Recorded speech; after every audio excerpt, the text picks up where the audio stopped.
Começa agora mais um episódio do podcast Gotas de Esperança. Espero que você aproveite nosso conteúdo que traz informações sobre a cannabis e sua diversidade como planta, contexto social, ambiental e cultural, e além, é claro, dos seus potenciais terapêuticos. Eu sou Cristina Segato, jornalista e editora deste canal e dou as boas-vindas a você que acompanha este episódio inédito do Gotas de Esperança. Nossa proposta é contribuir com a educação canábica dos nossos associados, profissionais de saúde e público em geral, com conteúdo qualificado sobre o universo da nossa plantinha querida. Em cada episódio, teremos aqui cientistas, pacientes, advogados, médicos, veterinários, com abordagem simples e objetiva, atualizando você sobre saúde, bem-estar, meio ambiente, legislação e outros temas. O podcast Gotas de Esperança é uma produção da Associação Abrace, e você pode acessar esse e outros episódios pelo canal oficial da Abrace no YouTube, também no Spotify, procure por Gotas de Esperança no aplicativo, ou, se preferir, no site da Abrace, anota aí, Abrace Esperanca, tudo junto, sem cedilha.org.br, abraceesperanca.org.br. A Abraça Esperança é uma associação de pacientes localizada em João Pessoa, na Paraíba, autorizada desde 2017 pela Justiça Brasileira a cultivar e fornecer derivados da planta cannabis aos seus associados em forma de óleo e spray. Para mais informações de como se associar e ter acesso ao óleo Esperança, acesse o site da Abrace. E hoje nós vamos bater um papo com o Dr. Fernando Avelar, médico com pós-graduação em geriatria e psiquiatria, atua como foco no manejo do tratamento da dor crônica, cuidados domiciliares e na prescrição de cannabis como ferramenta terapêutica. Olá, doutor Fernando, tudo bem? Seja muito bem-vindo aqui no nosso programa. Tudo bem com você? Olá, Cris, boa noite a todos, tudo bem? Uma satisfação, um prazer estar aqui junto com vocês essa noite. Que bom, obrigada, doutor. Doutor, vamos começar com a pergunta que a gente sempre faz para quem vem aqui, que é como é que foi que surgiu o seu interesse em utilizar os fitocannabinoides, a cannabis, como ferramenta terapêutica na sua prática clínica? É, Boa noite novamente, Cris. Eu vou contar um pouquinho da minha história, como que começa. Minha primeira formação, eu sou educador físico, sou ex-militar, né? Minha primeira formação foi educação física e eu fui para a Faculdade de Medicina de São José do Rio Preto como voluntário para fazer algumas pesquisas no campo, principalmente da geriatria, quando a musculação estava chegando no Brasil. Se falava de musculação já como tratamento preventivo. E eu fui um dos pioneiros na reabilitação de idoso através da atividade física aqui no Brasil, principalmente quando eu terminei a minha formação, eu vim para São Paulo, onde eu trabalhei com fisioterapeutas, trabalhei com fisiatras, ortopedistas. Então, trabalhei muito tempo e depois a vida, os caminhos da vida me levaram para a medicina. E eu ouvi falar da cannabis em 2019, assim que ela chegou, se ventilava principalmente aqui no Brasil, mas a gente tinha aquela dificuldade de importação. E no primeiro momento, aquilo não fazia parte do meu universo, até que o ano passado, no congresso de psiquiatria, que eu tive o primeiro contato, um pouco ainda com preconceito, mas como eu trabalhava já com idosos, com reabilitação, a gente via que o paciente polimedicado, com 5 ou mais medicações, uso contínuo, ficando mal, adoecendo e nada resolvia. Foi quando eu fui apresentada a cannabis, que ela poderia tratar demências, tratava epilepsia refratária, como todo mundo já sabe. Então, já tinha um nível de evidência muito interessante. Foi quando eu resolvi aprender um pouco mais e colocar em prática o que eu aprendi com meus pacientes, que geralmente são pacientes camados, pacientes com demência, pacientes acima de 68 anos, 70, né? Com várias comorbidades. foi aí que a gente começou a usar a cannabis e ter um resultado sensacional. Que bom, doutor. Você mencionou preconceito. Eu ouvi, né, que você chegou na cannabis e Sim. ainda tinha E o que hoje, como que você lida com isso? Você ainda tem preconceito? Você acha que esse preconceito já foi por água abaixo da sua experiência com seus pacientes? Conta pra gente. Na verdade, eu tirei o preconceito com informação, né?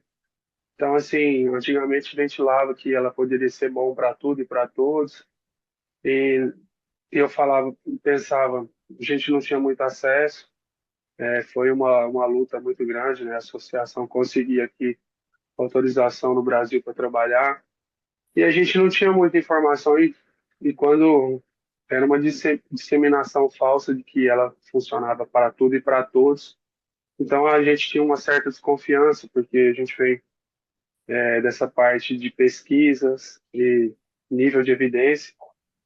Foi quando o tempo passou, né? E agora, tive a oportunidade de ir nesse congresso, quando a gente se depara com as evidências, fica difícil haver contestações, fica difícil falar da cannabis e só fala quem realmente não conhece, e por isso o preconceito. O preconceito ainda é muito grande. Te explico.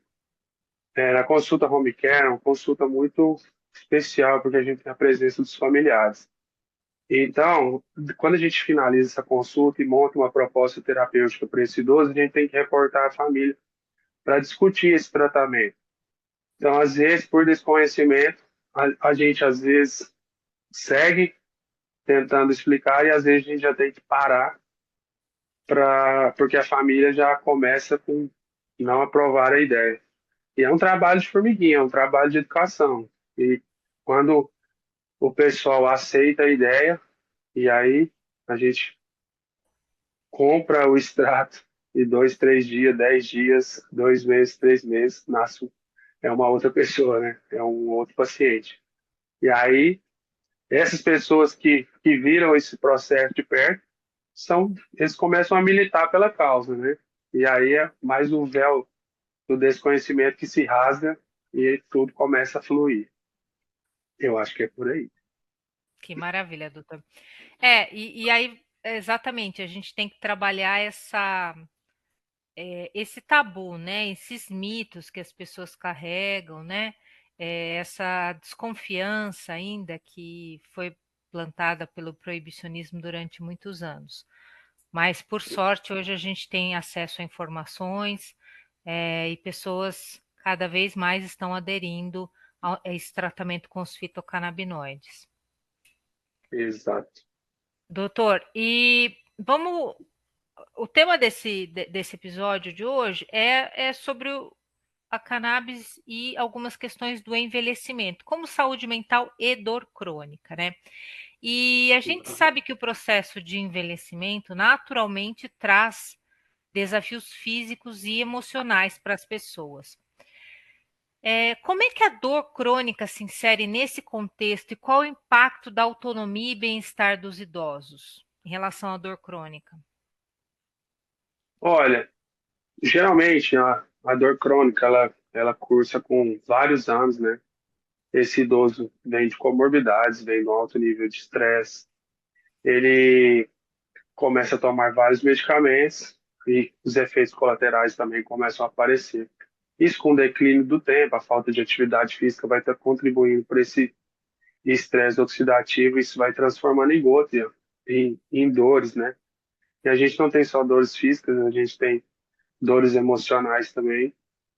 Então, a medicina vai cursando o seu caminho, né? Medicamentos, medicamentos, e até que você se depara que aquela polifarmácia já não faz mais sentido, o idoso não responde ao tratamento, e aí a gente consegue, com a cannabis, justamente aliviar e melhorar esse sistema endocannabinoide que está falhado por muitos anos.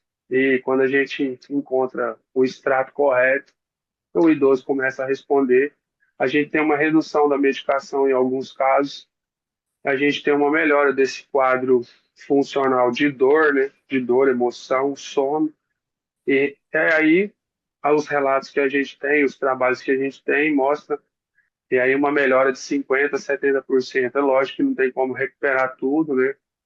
Às vezes ali anos de patologia, mas a gente vê uma melhora na qualidade de vida desses pacientes. Aqui onde a gente trabalha uma parcela muito grande de idosos e a gente tem alguns números que a gente gosta de mostrar, né, de falar, que quem faz parte do nosso projeto de dor, do núcleo de dor da nossa clínica, a gente tem uma redução aí em todos os participantes de aproximadamente 85% que está nesse grupo.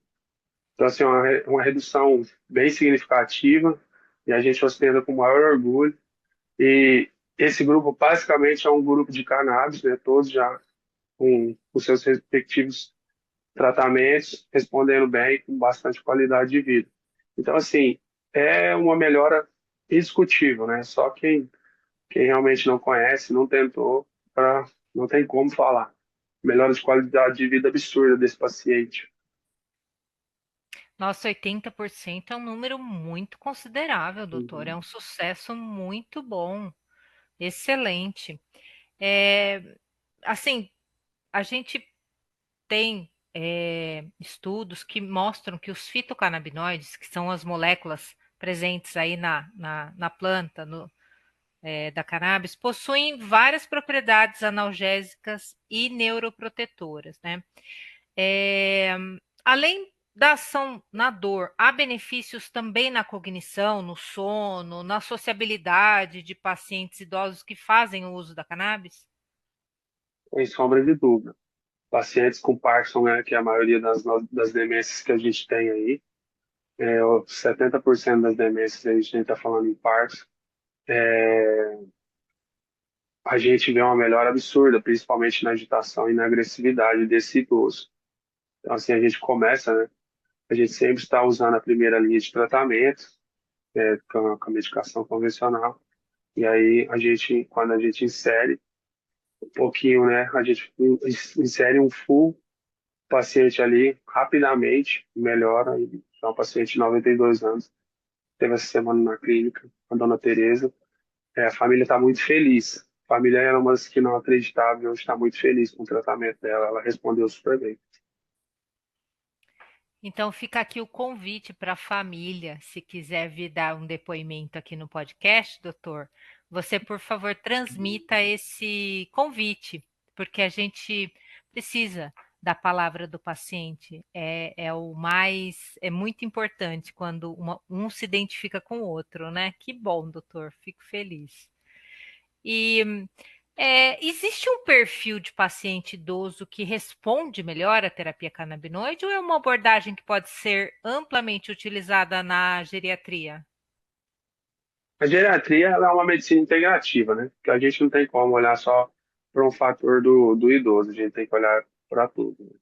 Uma consulta geriátrica, ela, é- ela segue alguns ritos, né? Principalmente atenção a essa medicação, tudo que o idoso está tomando, todas as medicações. Então, a gente tem que ver muito a comorbidade, né? O nível dessa comorbidade, mas geralmente, pela cannabis ser muito bem tolerada, a forma que a gente inicia, né? A gente sempre começa ali depois da avaliação, escolher o extrato, a gente sempre começa com muita prudência, porque a gente sabe que o segredo é ajustar a dose.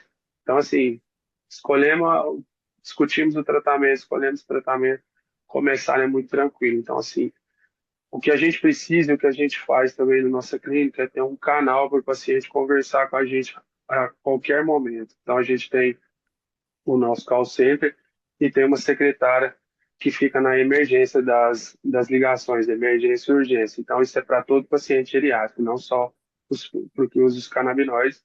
Então, qualquer coisa que acontece, a gente está respondendo em tempo real. Então, o controle fica muito mais fácil, porque a família tem segurança. Nós estamos aqui na região metropolitana de São Paulo, duas cidades, né, grandes, porém pequenas, que é Osasco e Itapevi. Então, a nossa parcela desses pacientes são dessas duas clínicas. Então, é, que acaba sendo um jeito, é jeito de cidade grande, mas parece o interior. Então, todos ali, a gente tem uma familiaridade ali. Então, assim, a gente tem muito acesso, deixa muito acesso ao paciente. Então, qualquer intercorrência no meio do caminho, a gente está discutindo, está conversando. Esse canal fica até sábado, de segunda a sábado. Então, assim, a gente consegue corrigir, resolver, acalmar, tranquilizar, desde o começo, assim, que é o principal, né? Que é o mais difícil, é o começo, até ajustar essa dose. Então, a gente não passa muita dificuldade com isso, por causa desse canal que a gente tem de atendimento. Maravilha, doutor. E pensando aqui, eh, a cannabis, o tratamento com cannabis é um tratamento muito seguro, né? Para quem está com dúvida, para quem Uhum. tem medo, deixar claro, e gostaria que depois você falasse sobre isso, doutor, cannabis é um tratamento muito seguro. Se por acaso houver algum tipo de efeito colateral ou efeito adverso, o que que pode acontecer? Assim, vamos pensar, deu tomou uma dose maior, ao invés de tomar 2 gotas, tomou 5, por exemplo, né? O dobro da dose que você prescreveu. O que que pode acontecer? Quais são os efeitos que podem acontecer dentro dessa margem de segurança?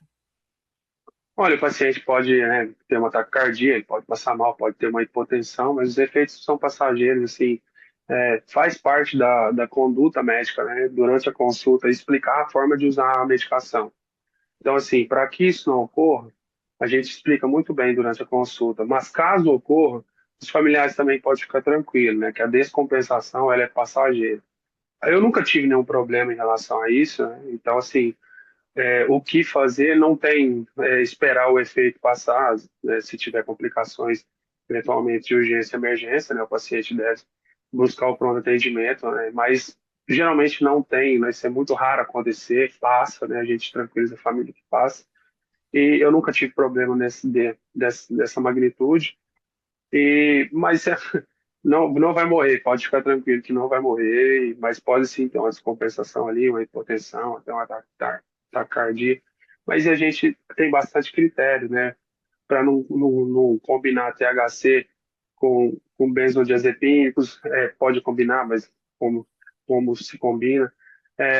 Os pacientes que têm esquizofrenia, então a gente tem bastante cuidado ao indicar, é muito seguro, é muito tranquilo. Não tem erro.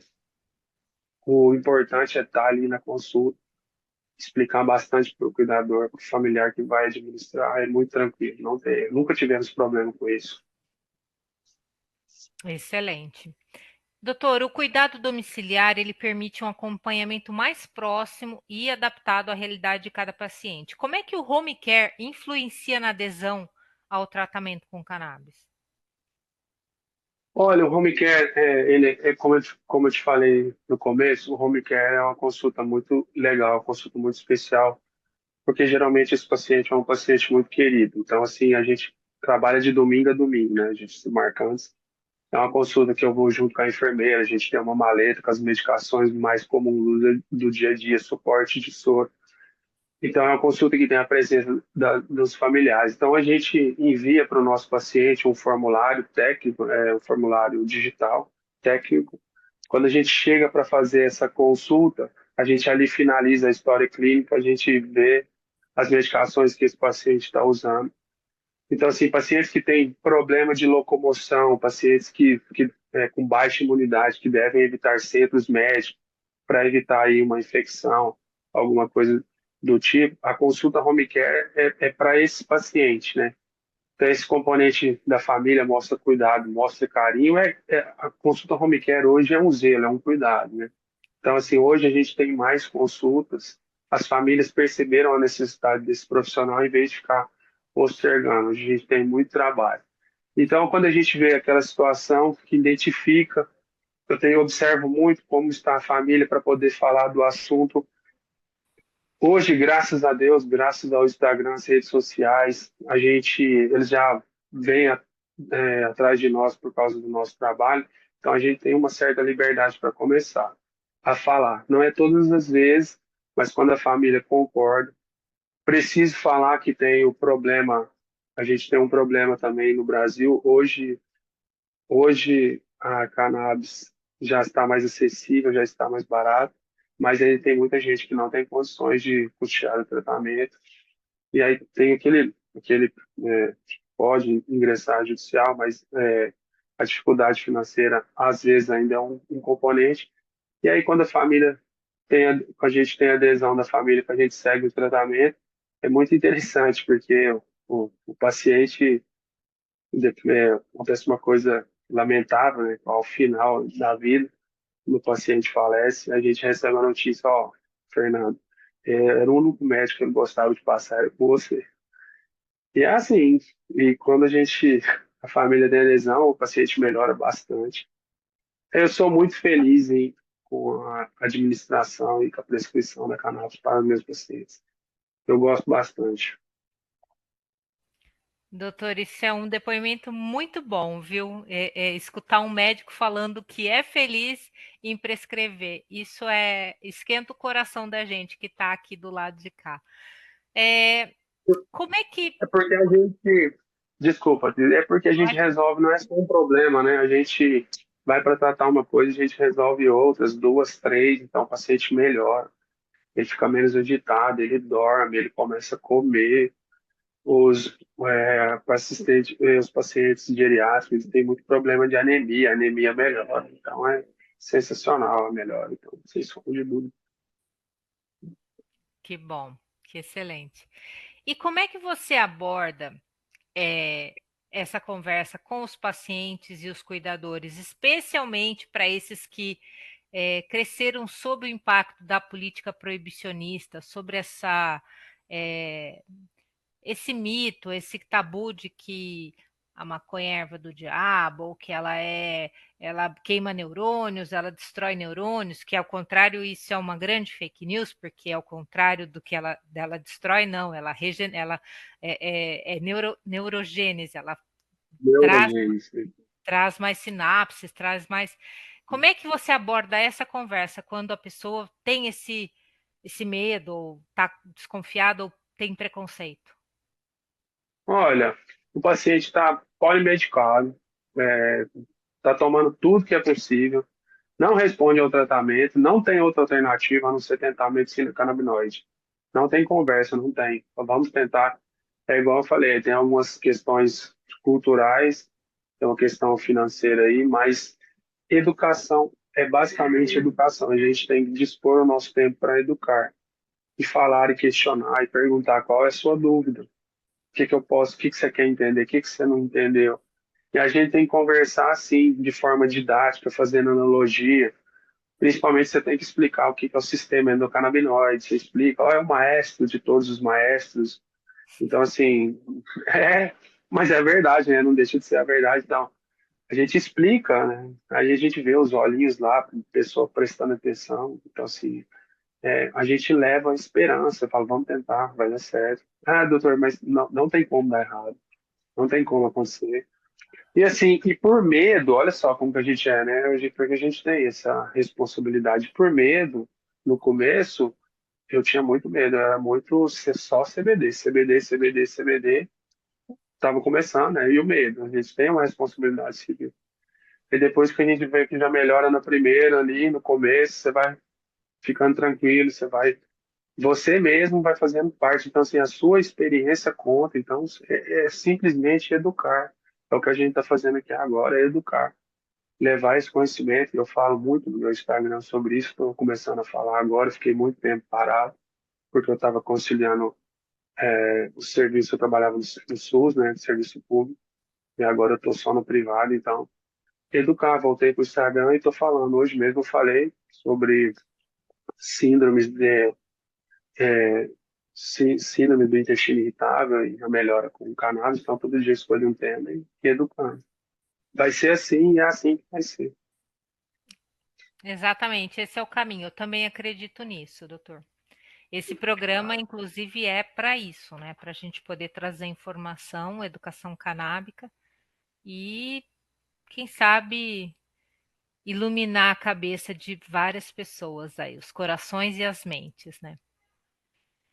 Doutor, Sim.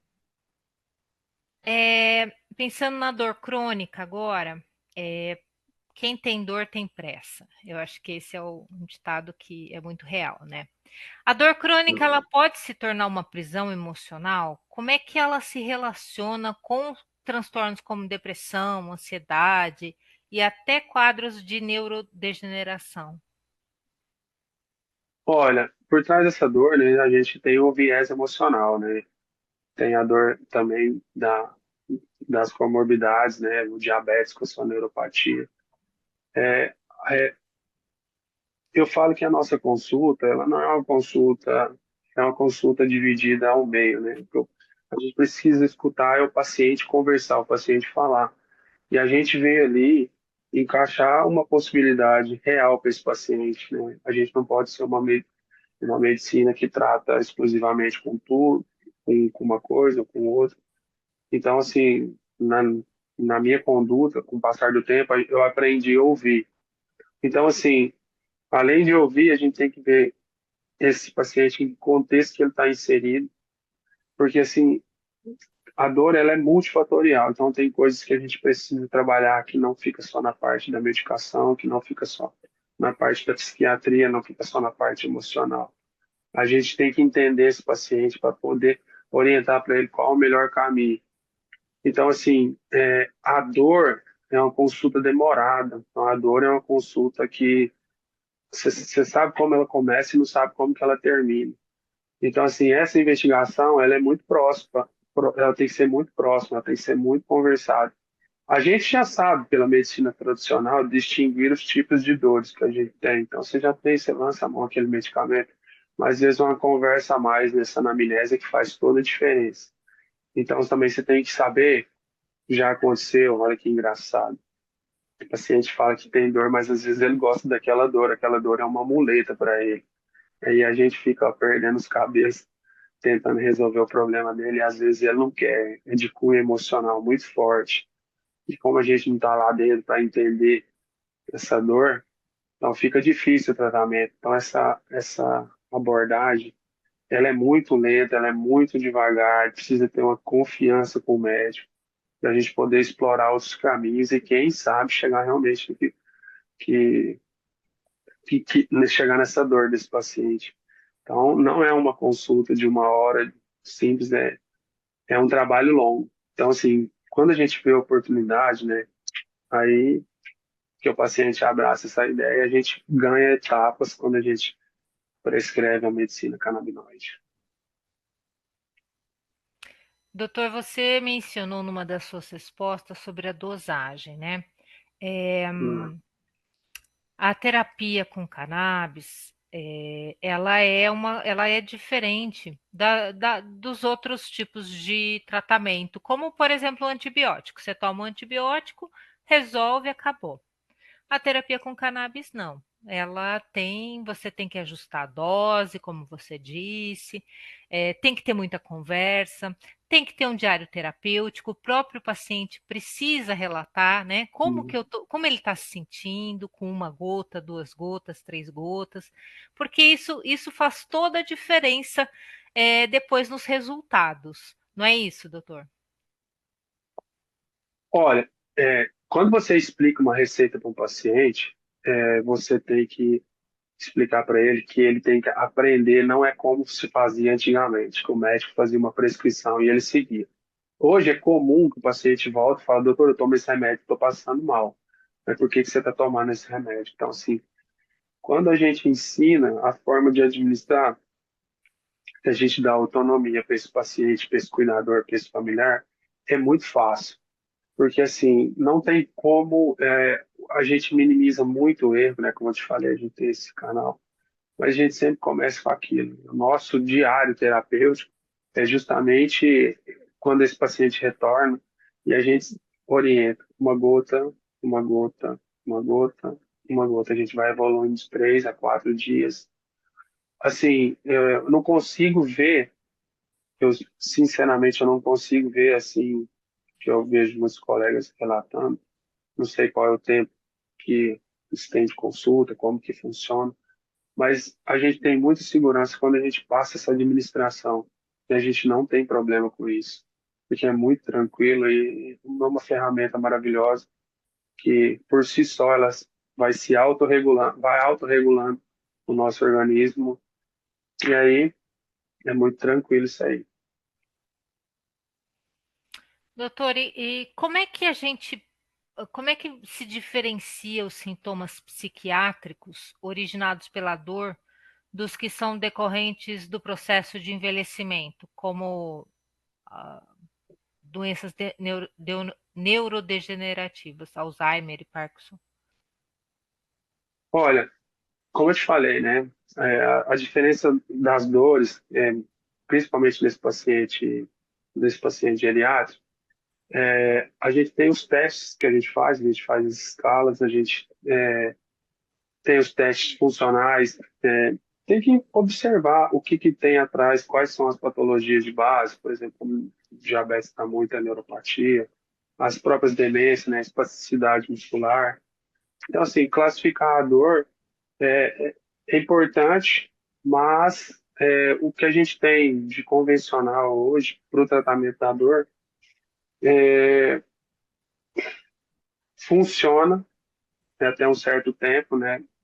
Quando começam os efeitos colaterais, aí a gente já pega o exame, já vem outras alterações metabólicas e isso vai dificultando o nosso tratamento. Então, fica muito difícil, principalmente na geriatria, é, ficar elencando no final qual é o tipo, né? A gente consegue saber qual é a dor, qual é o tipo de dor, mas acaba misturando tudo e somente com essa avaliação, essa consulta, a gente consegue ver qual a melhor forma de tratamento para esse paciente. Doutora, a gente está chegando aqui ao final da nossa gravação e a minha pergunta agora é sobre legislação. O que você acha que precisa mudar na legislação para que o tratamento com a cannabis seja mais acessível e aceita como ferramenta terapêutica, tanto pelos profissionais de saúde quanto pela sociedade? Olha, eu acho que a gente já avançou muito no quesito da legislação, né? Hoje a gente já tem o paciente ele precisa apenas do prescritor entrar no e para poder comprar hoje tem os laboratórios de fora que estão aqui. A legislação ainda é um pouco morosa, mas a gente já tem avanços significativos. Eu acho que com os próximos anos, com o nível de evidência que a gente tem, o trabalho de educação que a gente está fazendo, tende a melhorar bastante. Aqui, por exemplo, aqui a gente tem bastante oportunidade, né, de laboratório, de representante. Então, a gente segue evoluindo, né? Eu acredito que para os próximos anos tudo vai ficar mais fácil. Já está melhor, né? Em relação a 6 anos atrás, eu não fazia parte, mas eu lembro tanto que era difícil a gente ter esse acesso. Já melhorou bastante. Acredito que vai melhorar muito mais. Excelente, doutor. Então, eu queria te pedir para você se despedir, deixar seu recado, sua mensagem, para a gente encerrar aqui esse episódio. Eu fico muito feliz de ter participado. A gente está localizado aqui na região de Osasco e Itapevi. A nossa clínica tem esse perfil desse paciente, é perfil do paciente geriátrico, paciente idoso e de dor crônica. A gente tem um grupo de monitoramento, grupo de acompanhamento. E quem quiser, fica à vontade para me seguir. Eu sou o Dr. Fernando Avelar, estou no Instagram e a gente faz consultas online também, presenciais aqui na cidade de Osasco Itapevi. E muito obrigado a todos. E educação, a gente vai conseguir avançar cada vez mais. Muito obrigado.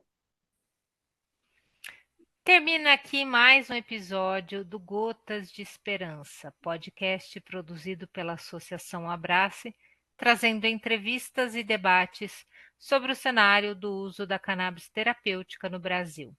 Toda semana, um novo episódio no nosso canal no Spotify e você pode acessar também no site da Abrace. Te espero na próxima semana. Um abraço, até lá!